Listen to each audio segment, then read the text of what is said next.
नमस्कार मु रघुदीप्ति नायक स्वागत करुछि आम यूट्यूब चैनल जीवन जमुना को। आम ओडिया साहित्य पर आलोचना करवा। आज विषय हूँ चर्या गीते, जहाँकि ओडिया साहित्यर आदि निदर्शन भाव परिचित।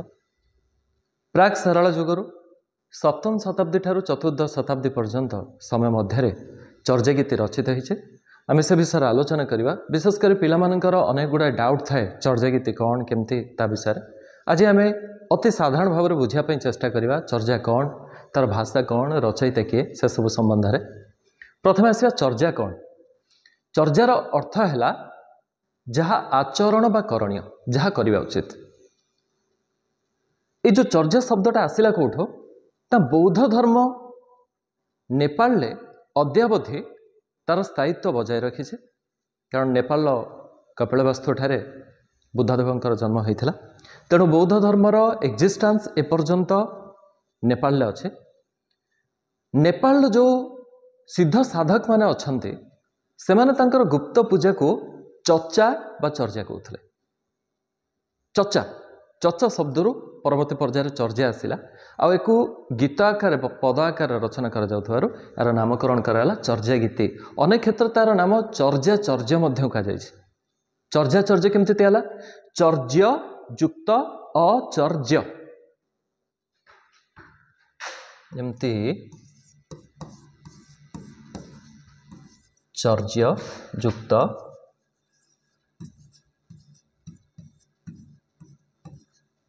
अचर्य। चर्या कौन, अचर्य कौन?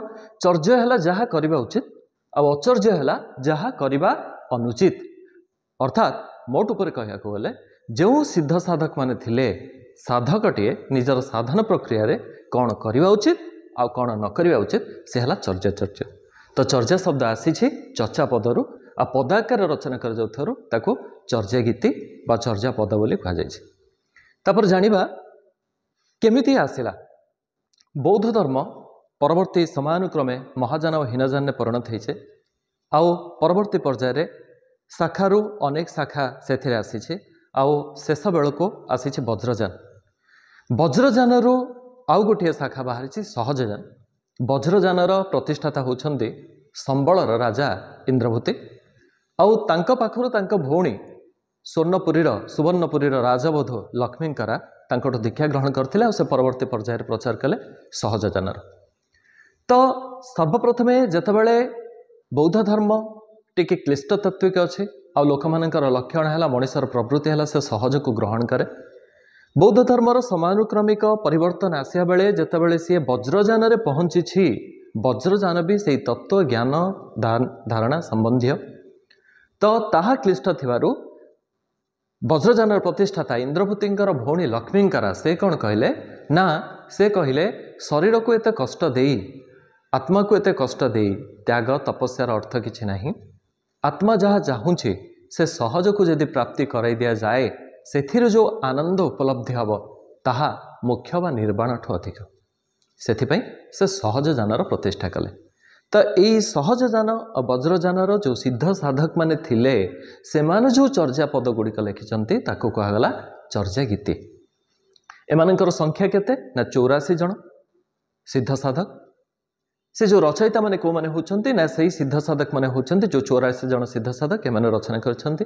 जेपरि कान्होपा, सबरीपा, लुईपा, भुसुकपा, दारिकपा, टेंटेणपा, वज्रघंटपा। तो ये गोटे आश्चर्य लगे। ये गोटे प्रश्न उठे से ना पछरे पा शब्द कहीं लगे।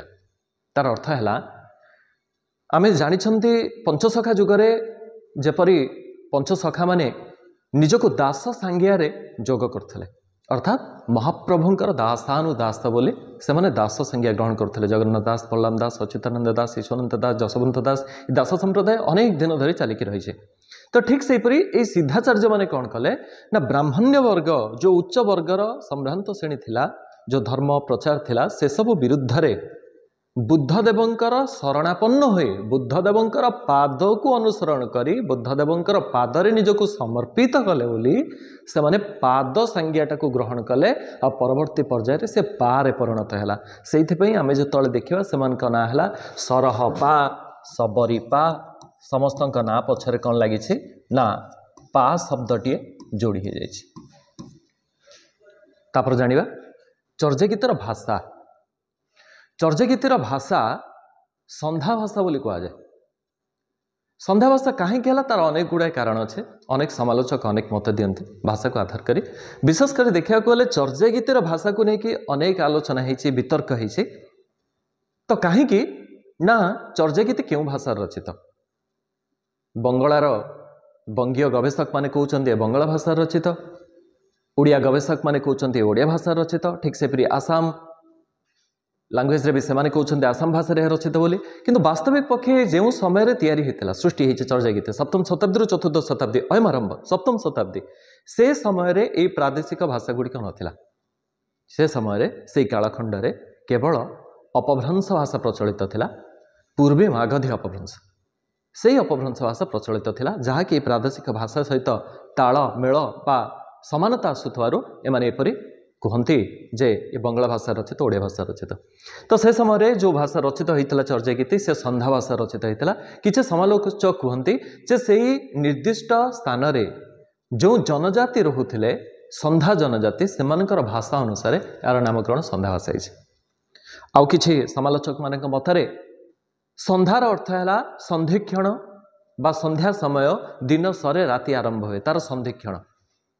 अंधार आउ आलोर भाषा जहाँ बुझी हुए बुझे से संध्या भाषा कहगला।